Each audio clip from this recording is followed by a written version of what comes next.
पिछले वीडियो में हमने बात की उस अंधेरे सच की जो है गवर्नमेंट जॉब का सपना, जो एक स्कैम बन चुका है। जहां बच्चा मेहनत करता है और परिवार उम्मीद लगाता है और बाद में होता क्या है, पेपर लीक। अब सवाल ये उठता है कि क्या ये एक महज इत्तेफाक है या इसके पीछे कोई साजिश है।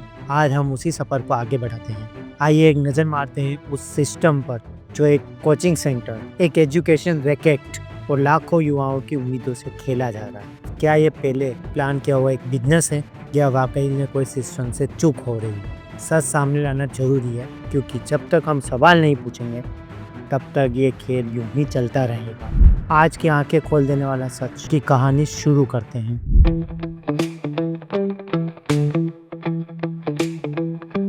तो हेलो दोस्तों, मेरा नाम है रजत मिनारिया। मैं आपका स्वागत करता हूँ रैक्स टॉक्स पर, जहाँ पे हम आपको बताएंगे एक सच, एक स्कीम जो आपके साथ सालों से होता आ रहा है। नौकरियाँ होती तो हैं पर मिलती कुछ लोगों को ही है। बाकी की जॉब्स कहाँ जाती है वो आज तक किसी को पता नहीं चलता है। और जिन गवर्नमेंट फॉर्म्स को आप भरते हो, फीस देते हो, कोचिंग सेंटरों को फीस देते हो, उसका पता भी नहीं लगता है। आपका सारा पैसा डूब जाता है। हर बार पेपर लीक होता है और सरकार कहती है अफसोस है, आयोग कहता है जांच चल रही है, और स्टूडेंट कहते हैं हमारी ज़िंदगी बर्बाद हो। पर आपने कभी सोचा है कि पेपर लीक होते कैसे हैं और ये बार बार क्यों होता है? क्या ये सिर्फ कोई गलती है या एक सुनियोजित व्यापार है? आइए सच्चाई जानने की कोशिश करते हैं। कई ऐसी भर्तियां होती हैं जिसके पेपर लीक होने की खबर पहले ही कोचिंग सेंटर पे पहुंच जाती है, और कुछ जगह तो होटल में पहले ही स्टूडेंट को बुला करके पेपर रट्टा दिया जाता है। अब सवाल ये उठता है, ये पेपर कोचिंग सेंटर तक पहुंचा कैसे? क्या अंदर का कोई आदमी मिला हुआ है, या कोई अधिकारी मिला हुआ है, या कोई संगठित गिरोह है जो पेपर बनाने से लेकर बेचने तक का काम करता है? आप जान के हैरान हो जाएंगे कि पिछले कुछ सालों से जो पेपर लीक हुए हैं उन अधिकांश मामलों में कोचिंग सेंटर के ओनर वो थे। कुछ को अरेस्ट कर लिया गया, कुछ को जमानत मिल गई, और कुछ तो आज भी उसी नाम से कोचिंग सेंटर चला रहे हैं। अब सोचिए, जो लोग लाखों पैसा देकर के पढ़ रहे हैं, वहीं से उन्हें पेपर भी बेचा जा रहा है, और जहां मेहनत सिखाई जानी चाहिए वहां शॉर्टकट बेचा जा रहा है। और जो स्टूडेंट दिन रात मेहनत कर रहे हैं वो एग्ज़ाम में फेल हो रहे हैं, क्योंकि किसी और को पेपर पहले ही मिल गया। जिसने मेहनत की उसका कसूर इतना है क्योंकि उसने ईमानदारी से पढ़ाई की, ये उसका कसूर है। अब एक कड़वा सच सुनिए, हर साल करोड़ों कोचिंग सेंटर में हज़ारों बच्चों को डराया जाता है। डराया ये जाता है कि यदि आप हमारे कोचिंग सेंटर से नहीं पढ़ते हैं तो सिलेक्शन होने के कम चांसेस है। डर कि अगर आप इस इंस्टीट्यूट में नहीं गए तो पेपर हाथ से निकल जाएगा। और कुछ कोचिंग सेंटर वाले तो ये भी कहते हैं कि हमारा लिंक ऊपर तक है। और रही बात गवर्नमेंट की, तो वो खामोश है।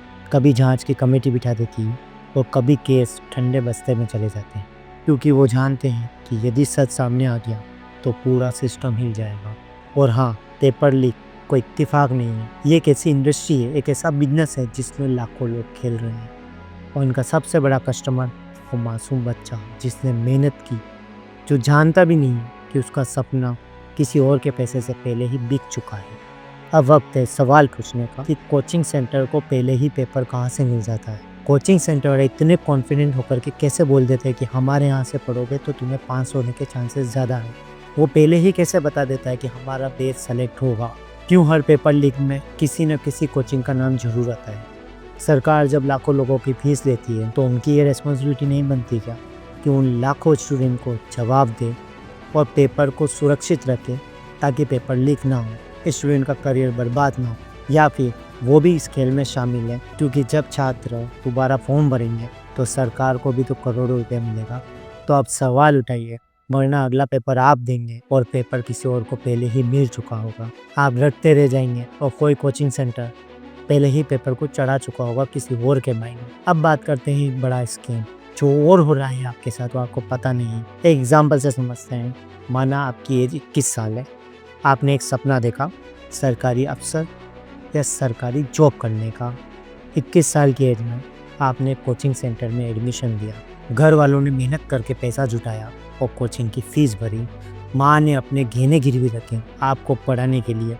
आपके पिताजी कहते हैं मेरा बेटा अफ़सर बनेगा, एक गवर्नमेंट कर्मचारी बनेगा, और आप निकल जाते हो पूरे जोश के साथ कि मैं एक दिन गवर्नमेंट ऑफिसर बनूँगा, सरकारी जॉब मिलेगी मुझे। हर सुबह 5 बजे आप उठते हो, 2-2 घंटे फॉर्म की लाइन में लगते हो, कभी आपका एडमिट कार्ड भी नहीं आता है और सेंटर भी कभी-कभी बहुत दूर आता है, फिर भी आप नहीं रुकते हो, क्योंकि आपको लगता है कि आपकी मेहनत एक न एक दिन रंग लाएगी। पर किसे पता कि जो सपने आप देख रहे हो, वो सपने आपके नहीं हैं, उसे सिस्टम चला रहा है। जब आपने फर्स्ट टाइम पेपर दिया, तो पेपर लीक हो गया। सेकंड टाइम कोर्ट केस में वो वैकेंसी फँस गई।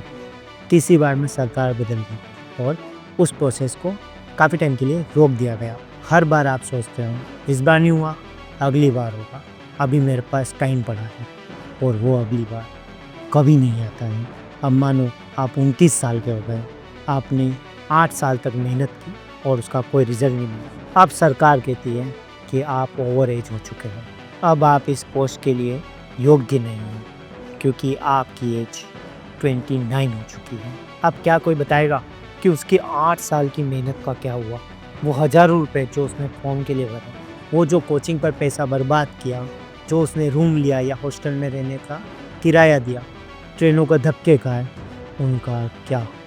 क्या कोई सरकार मानती है कि उसकी उम्र एक सिस्टम की लापरवाही से ख़त्म हुई?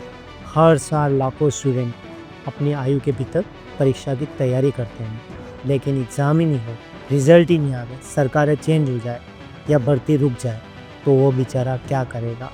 उसका तो साल बर्बाद हो रहा है। ओवर एज आएगी ही आएगी, क्योंकि एग्ज़ाम कैंसिल होते हैं। कोई आरटीई नहीं बताती कि भर्ती में इतनी देरी क्यों हो रही है।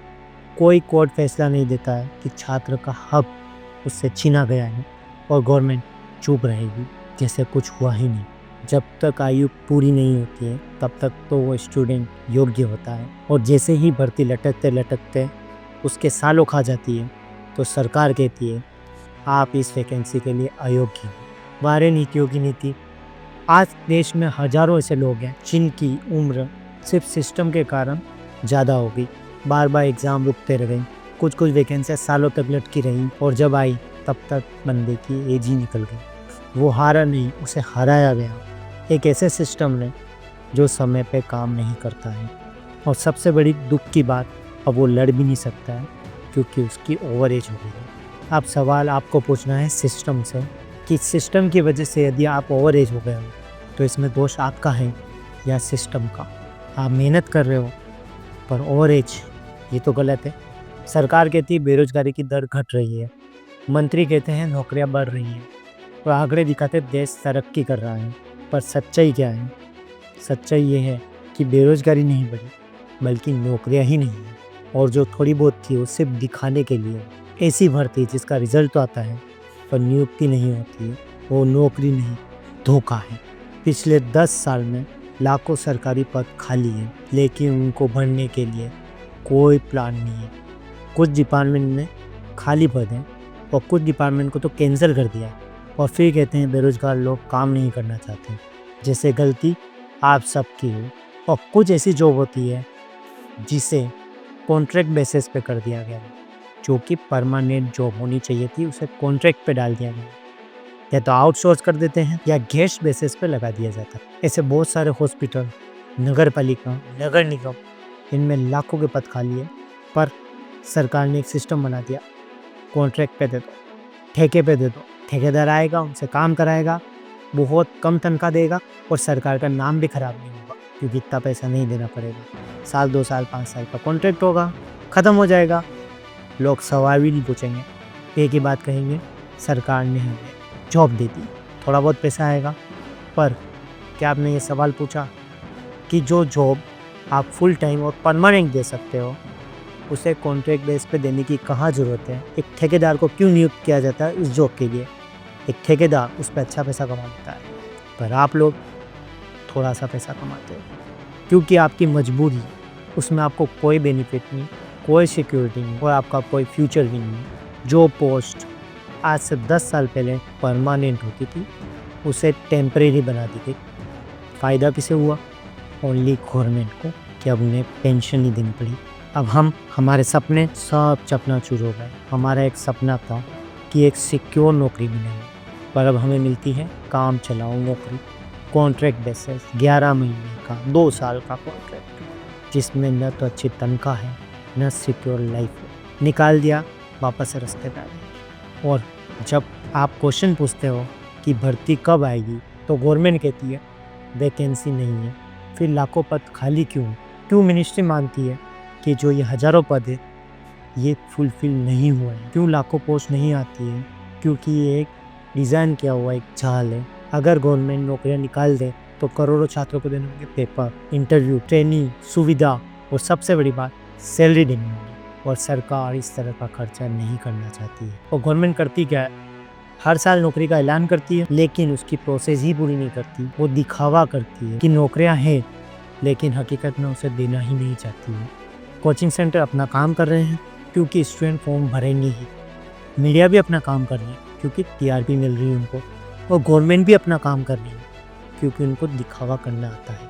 और जो स्टूडेंट होता है वो बस हर साल सिलेबस को रिवाइज कर रहा है और वो सोचता है शायद एक बार नौकरी लग जाएगी। लेकिन सच्चाई ये है कि ये कोई सरकारी नौकरी नहीं है, सिर्फ इल्यूजन है, एक भ्रम है कि आपका सपना कभी पूरा होगा। क्योंकि असली में तो नौकरी के नाम पे नौकरी खुद भी नहीं हुई। अब वक्त आपका है, आपको सरकार से सवाल पूछना चाहिए कि वाकई में अगर देश में नौकरियां हैं तो वो कहाँ हैं? क्यों कॉन्ट्रैक्ट बेसिस जॉब दी जाती है जब सरकारी हॉस्पिटल में, नगर पालिका में इधर जॉब अवेलेबल है? तो क्यों कॉन्ट्रैक्टर को रखा जाता है? क्यों उन्हें कम सैलरी दी जाती है? क्यों उनकी नौकरी सिक्योर नहीं होती है? 1-2 साल के लिए रखते हैं फिर निकाल दिया जाता है। क्यों सरकार उसके लिए कदम नहीं उठाती है? सरकार के पास यूँ तो बहुत पैसा होता है हर चीज़ करने के लिए, पर उन बेरोजगारों के लिए कोई भी पैसा नहीं है। क्यों हर बार पेपर आउट हो जाते हैं? क्यों उन्हें उनकी फीस वापस रिटर्न नहीं मिलती है? क्यों सरकार ऐसा कोई कोचिंग सेंटर नहीं चलाती है ताकि वो उनकी तैयारी करवा सके? क्यों वही सिलेबस को वापस दोहराया जाता है? क्यों कोई सरकारी नौकरी बीच में अटक जाती है? अगर किसी पोस्ट पे 20,000 पद है तो 2,000 ही क्यों फुलफिल होते हैं? वो 18,000 पद कहाँ जाते हैं? क्यों किसी नेता के हाथ में सरकारी नौकरी डायरेक्ट लगाने का जिम्मा होता है? अगर किसी का एक्सीडेंट हो गया, कुछ भी हो गया, तो क्यों एक नेता के पास एक राइट्स होते हैं कि वो सरकारी नौकरी सीधे ही लगा सकता है? वो एक अनाउंसमेंट करेगा और उसके परिवार वालों को नौकरी मिल जाएगी। अगर नेता के हाथ में इतने ही राइट्स हैं तो कुछ भी कर सकता है। क्यों कोचिंग सेंटर के पास पेपर पहले ही आ जाते हैं? क्यों वो इतने कॉन्फिडेंटली बोलते हैं कि हमारा ही देश निकलेगा?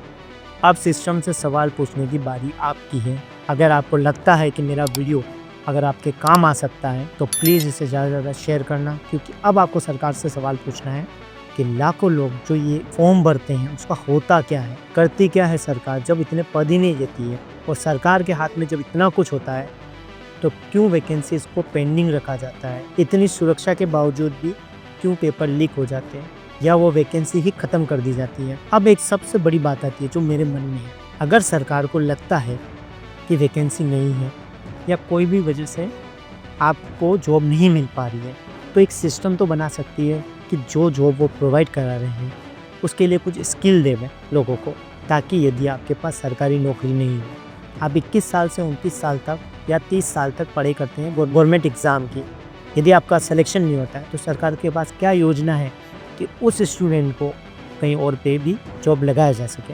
एक एग्जाम्पल से समझाता हूँ। रामू नाम का एक लड़का है जो एक गांव में रहता है।